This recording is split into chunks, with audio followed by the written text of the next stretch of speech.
नाम है मृत्युंजय और आप देख रहे हैं अमर उजाला। इजराइल और ईरान के बीच तनाव बना हुआ है। क्या अमेरिका का इसमें अहम रोल हो सकता है, या फिर इजराइल और ईरान का जो आपसी मतभेद है उसने इस लड़ाई को इस आयाम तक पहुंचा दिया है कि अब ईरान में इजराइल में इमरजेंसी लागू करनी पड़ गई है, आपातकाल की स्थिति बन गई है। और हमास, अगर इजराइल की हम बात करें तो एक तरफ ईरान से लड़ रहा है, दूसरी तरफ हमास से लड़ रहा है। क्या कुछ इसका बैकग्राउंड है, किस तरह से इजराइल ने तैयारियां की हैं, किस तरह से ईरान को इजराइल ने नुकसान पहुंचाया है। मेरे साथ जुड़े हुए हैं साहिल, तो चलिए लगाते हैं दूरबीन और जानते हैं इस पूरे मामले पर आखिरकार चल क्या रहा है, विश्व में क्या हो रहा है, क्या ये विश्व युद्ध की ओर भी इशारा कर रहा है।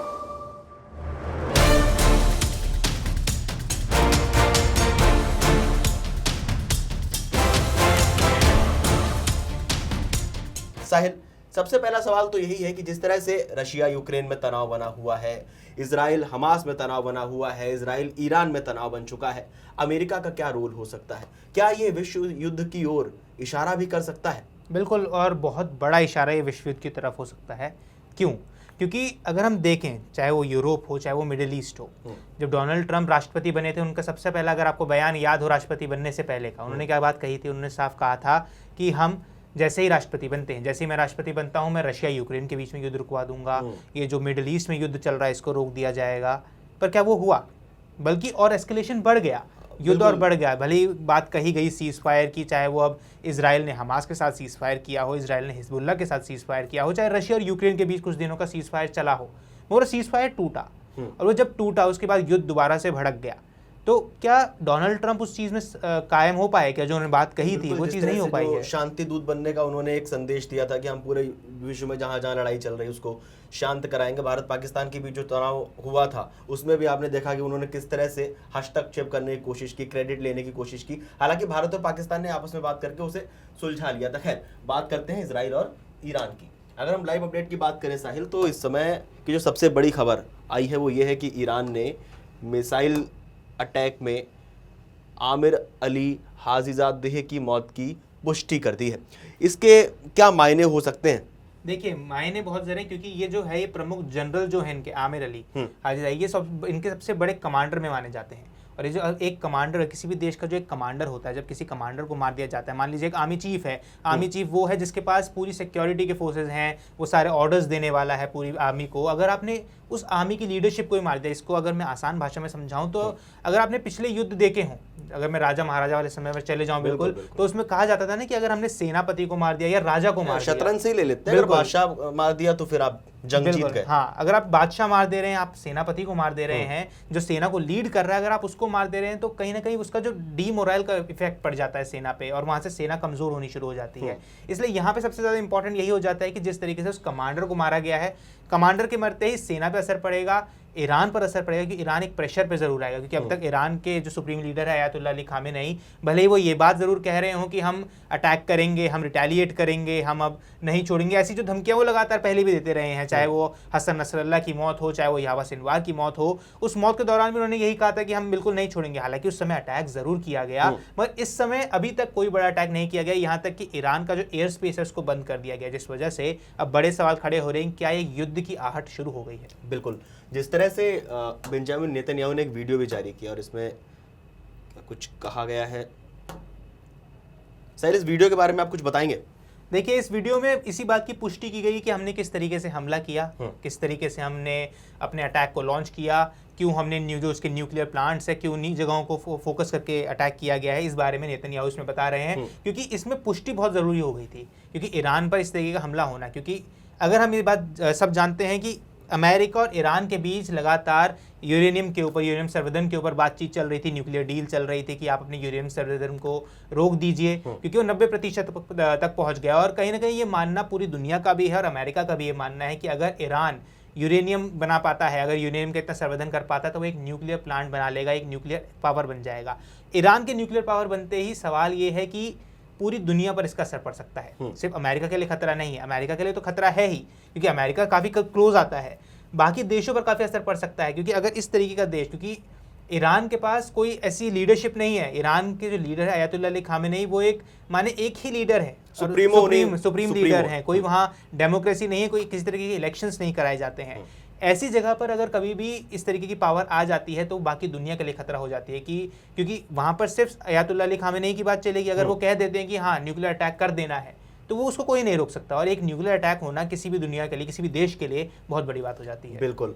अगर हम खामेनेई की बात करें, जिसका आप बार बार जिक्र कर रहे हैं, तो उन्होंने भी सोशल मीडिया प्लेटफॉर्म एक्स पर एक पोस्ट किया इन view of lieutenant general Ghulam Ali Rashid at the hands of oil Zionistry in the light of Major General Ali Shadmani's meritorious service and valuable experience। मतलब कुल मिला के यहाँ पर यही बताया जा रहा है कि जो कमांडर जिनकी मौत हो गई है उनके बारे में बताया जा रहा है कि हाँ उनकी हत्या कर दी गई है। और इस जो पोस्ट कर दिया गया है ना, इस पोस्ट से एक ही बात सामने आ रही है कि खामेनेई यही बताना चाह रहे हैं कि अब हम चुप नहीं बैठेंगे और हम भी इस पर अटैक करने वाले हैं। इस पूरे मुद्दे पर एक और बात सामने है कि एक चीज़ समझने वाली है कि आखिर ये हो क्या रहा है। अगर आप यहाँ पे ध्यान से समझेंगे तो ये हमारा इजराइल है, ये रीजन है, ये हमारा इजराइल है। अब इजराइल जुड़ा हुआ है जॉर्डन के साथ, सीरिया के साथ, यहाँ आता है लेबनान, ये इराक, यानी आप मान लीजिए ये तेहरान है, यहाँ पे तेहरान आ रहा है, यहाँ पे हमारा ईरान है। अब अगर इजराइल चाहे तेहरान पर अटैक करना या तेहरान चाहे इजराइल पर अटैक करना, क्या दूरी की बात कर रहे हैं आप, ये जो डिस्टेंस है इसकी बात कर रहे हैं। और ये डिस्टेंस तकरीबन अगर मैं मानूं तो 1800 से 1900 किलोमीटर के आसपास पड़ता है। और अगर ये अटैक करना है तो सबसे बड़ी बात है किस तरीके से किया जा सकता है। या तो आप उसमें मिसाइल लॉन्च करेंगे या आप ड्रोन्स भेजेंगे, जिस तरीके से पहले भी अटैक होते रहे हैं। अब यहाँ पर एक बात समझने वाली बात है कि जो इजराइल है और ईरान है, ये दोनों अपनी बाउंड्री शेयर नहीं कर रहे हैं। अगर हम रशिया यूक्रेन की बात करें तो रशिया यूक्रेन में क्या बात है, रशिया यूक्रेन में ये चीज़ है कि ये दोनों एटलीस्ट अपनी बाउंड्री शेयर करते हैं। चाहे ये यूक्रेन यहाँ पर है, ये मॉस्को है, ये जगह, ये जो रीजन है, ये रीजन इनकी बाउंड्री है। तो इस वजह से यहाँ पर वॉर करना काफ़ी इजी हो जाता है कि आप यहाँ पर अपनी अपनी टुकड़ियों को लगा देंगे, आप टैंक्स चला सकते हैं, आप किसी रीजन को कवर कर सकते हैं। यानी कुल मिलाकर आप क्या कर सकते हैं, आप वर्टिकली एस्केलेट कर सकते हैं, आप अंदर जा सकते हैं, अपनी सेना को अंदर भेज सकते हैं, एम्युनिशन भेज सकते हैं, बिल्कुल करीबी से लड़ सकते हैं। मगर यहाँ बात करेंगे अगर हम इजराइल और ईरान के बारे में, क्योंकि ये बाउंड्रीज अपनी शेयर नहीं कर रहे, तो अब इनके पास एक ही तरीका बच जाता है अटैक करने का। या तो आप एयर के तरीके हवा के रास्ते जाएंगे, एयर स्ट्राइक करेंगे, या अपने ड्रोन्स भेजेंगे, या आप अपने फाइटर जेट्स को भेजेंगे। सवाल ये आता है कि क्या तेहरान के हम इसलिए तेहरान पे इंपॉर्टेंस इसलिए दे रहे हैं क्योंकि तेहरान के आसपास ही जितनी इसके पावर प्लांट्स है, क्योंकि पावर प्लांट से अगर बात करें, यहाँ पर एक पावर प्लांट आता है इनका, यहाँ एक पावर प्लांट है, इस जगह पे एक पावर प्लांट है, और जितने भी इसके न्यूक्लियर प्लांट्स की बात करूँ वो कुछ इस जगहों पर है।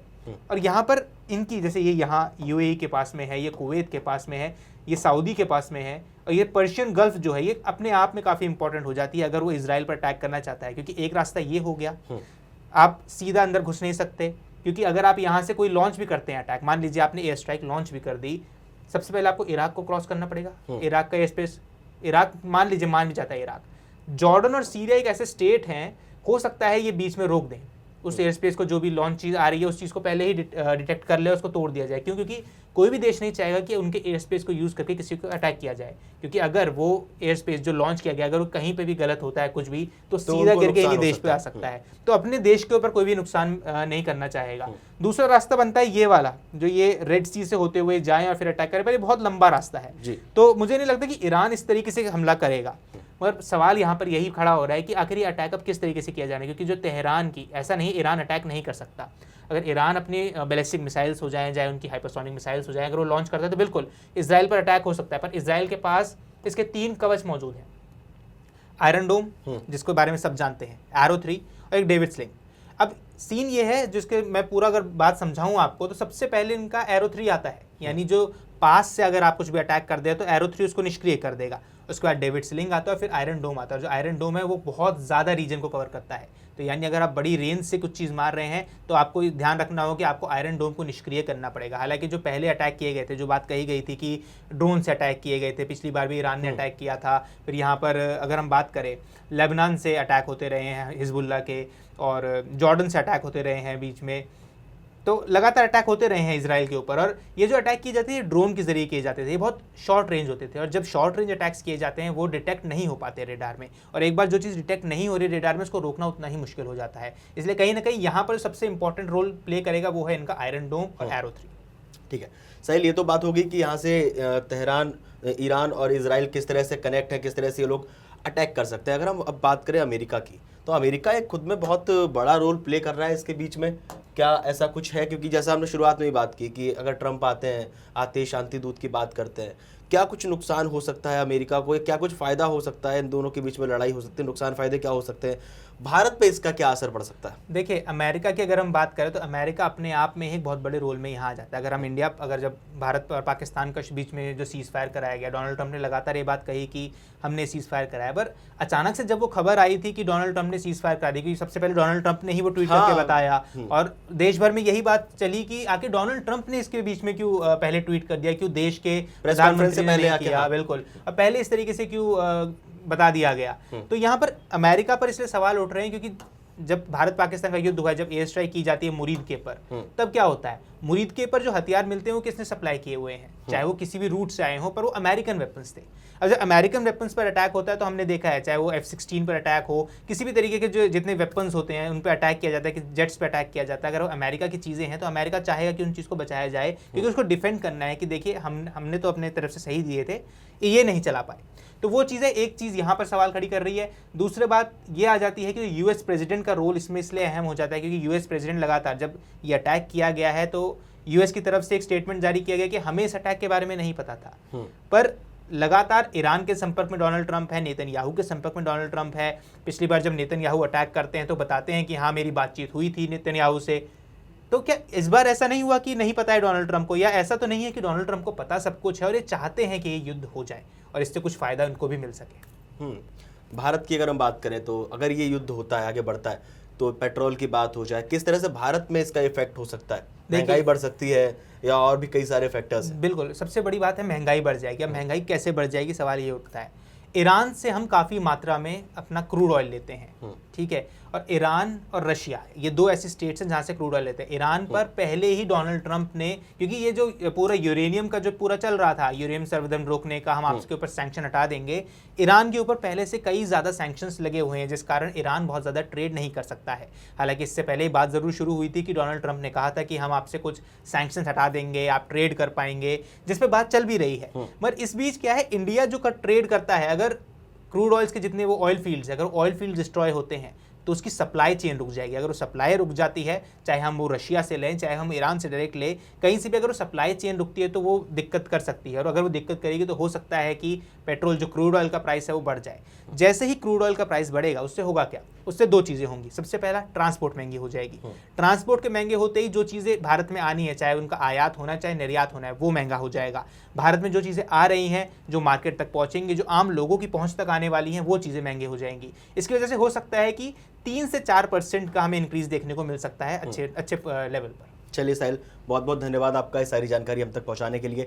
आप लोगों को क्या लगता है, इजराइल ईरान के बीच जो वॉर छिड़ चुकी है, जो तनाव की स्थिति बनी हुई है, उस पर हमें कमेंट करके ज़रूर बताइएगा। अमेरिका का जो रोल है, आप क्या सोचते हैं अमेरिका के बारे में, डोनाल्ड ट्रंप के बारे में, जिस तरह से वो आए थे कि पूरे विश्व में कहीं भी युद्ध नहीं होगा, वो शांति दूत का एक पैगाम लेकर आए थे, हर जगह जहाँ युद्ध होता है हस्तक्षेप करते हैं। क्या लगता है आपको, ट्रंप को लेकर क्या कहना है, अमेरिका को लेकर क्या कहना है, और इस युद्ध का दुनिया पे क्या असर पड़ सकता है, भारत पर क्या असर पड़ सकता है? आपके हिसाब से आपको क्या लगता है, हमें कमेंट करके ज़रूर बताएं। और देश और दुनिया की तमाम बड़ी खबरें जानने के लिए देखते रहिए अमर उजाला।